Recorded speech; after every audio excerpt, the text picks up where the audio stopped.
Nice. So, and you've brought also some boxes with you? Yeah, just so then we can check out some... we can see the stuff before it's mounted. Before it's mounted, yeah. And of course, yeah. I just have here the 3D printed, the normal ones that come here in. These are the spacer for the big side panels to use my or any other very thin board with the side panels. Okay. And I also, they are not in the shop yet, but will come in the shop. You see it here, it's just like handwritten. These are like the same spacers for the back, because I see it and people ask me many times if there's any way to not use this part. And so far I just have these spacers, so you can let this away and still use the mounting point.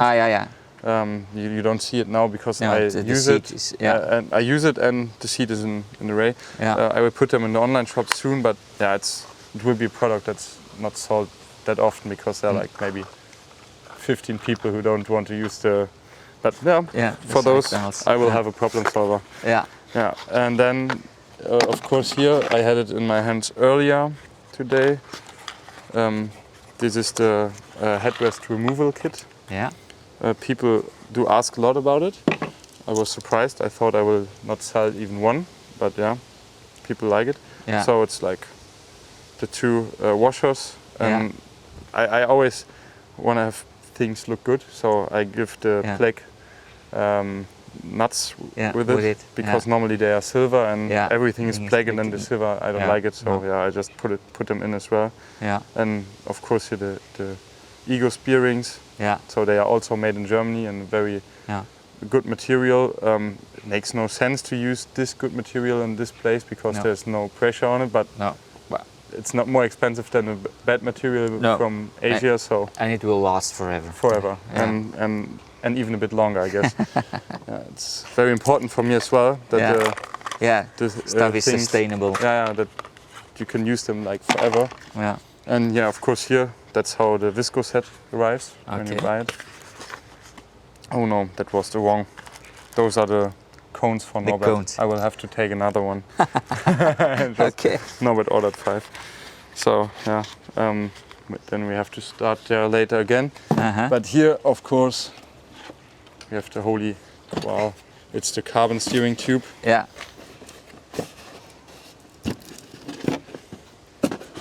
have here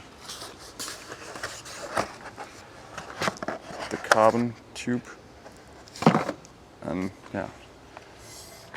I heard that people complained why it's so expensive. It's only a tube.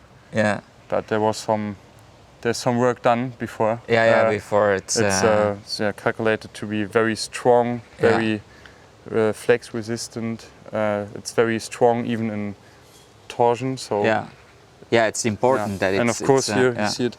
There's no flex at all. So it's really very stiff. Strong, very stiff, and that without a very thick wall. So it's a bit too thick, so you cannot use the easy up with it. But it's long enough. When you mount it regular, that's how long it is. So you can have a really high position. It's like it's on the when it's mounted. It's the high position is as high as the easy up, totally extended. So so people can just cut off if they want to have a more sportive. Exactly. And of course. And this part don't look very special, but it's a minimalistic way to make the end of it. So that's where the cone for the fork, the fork cone normally sits. You have to use the original cone from the steering tube and put it up here, and it's made out of 75 aluminium as well, and it's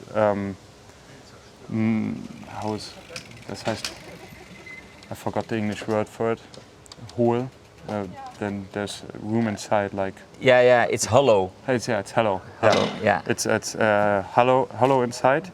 And so these screws, they are there to put the glue inside. So it's hollow inside, and then we put glue in there, and take out the air with a vacuum machine. So it's like unbelievable strong. Strong, yeah, it won't come off. It will never come off, yeah. No.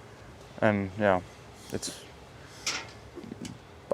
in my opinion, it's like a very good upgrade, even through its, of course, I know it's expensive, but it's not possible to make it cheaper. No. And I do understand everyone who says it's too expensive for him because you don't see it in nothing, but though, yeah, that's how it works, yeah. I think it's also for people who really want to build a very light Bullitt and a light or very minimalistic Bullitt, because you don't need the easy up anymore. It's stiffer than before. Yeah. So there are many things about it. Yeah. And of course it comes plug and play. So there's everything you need to mount it inside the package from the top cap. They are specially made for me, so they come from with a top cap with an aluminium screw, so it's light as well. With the expander to mount the top cap, and now if it wants to come out. I just showed it a few times today already. Yeah, so and now it's stuck. I always put them inside, and with the Motorex carbon plaster. You need it, or you should use it everywhere where you put something on the carbon tube, so you don't have to use a high pressure to mount the stuff. So you can, and with so far still with an aluminium spacer. This spacer is it's just a normal aluminium tube, and we machined some distance plugins in here to make sure that it fits very perfect on the carbon tube. I can show it like this maybe. Can you see it like this? It's like perfect fit. There's nearly no play, friction or no play. friction. It's like perfect fitted, and you can just have to take those things out. I just hammered them in earlier today to show, and then you can put the tube on the length you wanted. And just put this one back inside. So you have no friction, and but later, but it will take a long time. So please, people, don't contact me all the time and ask when they will arrive. I have to be honest. You're working on them. I'm working on them. I have to be honest. The first part I ever bought in Asia now is the new spacer. I bought carbon spacers, but all the companies in Germany who sell them, they buy them in Asia by their own. So I had no chance.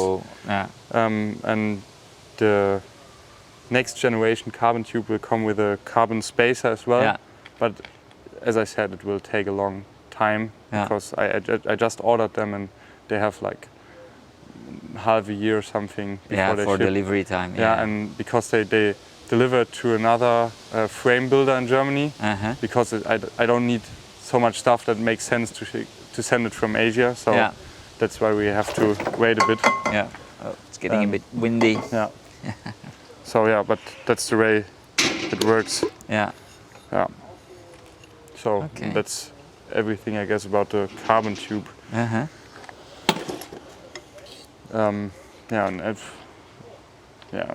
Everything else. I think we don't have to unpack the board or something. No. People know. Know about it. Know them now. Okay. Perfect. It's like this.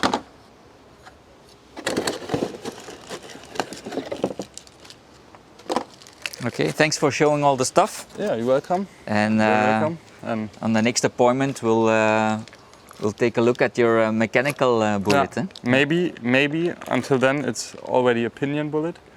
Okay. Because I want to change my traveling machine to a pinion. Okay. I want to test it. I mean, I test drived a few of them already, but I want to test it on a long distance, so I have to own one. And of course, I really like the idea behind the pinion. So I rode several of them yesterday. Yeah. And it rides very well. Yeah. But you will go for a mechanical because you don't like e-Bullitts. Yeah. Of course, and for traveling, in my opinion, of course. Yeah, if you don't have older people or with any, there are reasons for electrical bikes, of course. Yeah. But for traveling, the way I do it, it makes no sense. No. Because you cannot charge. And when you if you're in the middle of nowhere, there's no socket. Yeah, of course. to put your bike in. So that's why, for me, and of course, when you're traveling, you have time. Yeah. And when you have time, you don't need a Bullitt with engine or a bike with engine to go fast, because you have time. So if you go up a hill like with 5 kilometers per hour and it takes forever, it's okay. Take your time. And that's why I don't like it. Go slow. Yeah. Go as fast as you can, even though it's sometimes slow. Okay. Yeah, that's it so far, I guess. Yeah. And Okay. Thanks for your time. And Thank it was really nice meeting you. Yeah. You too. See you. See you too.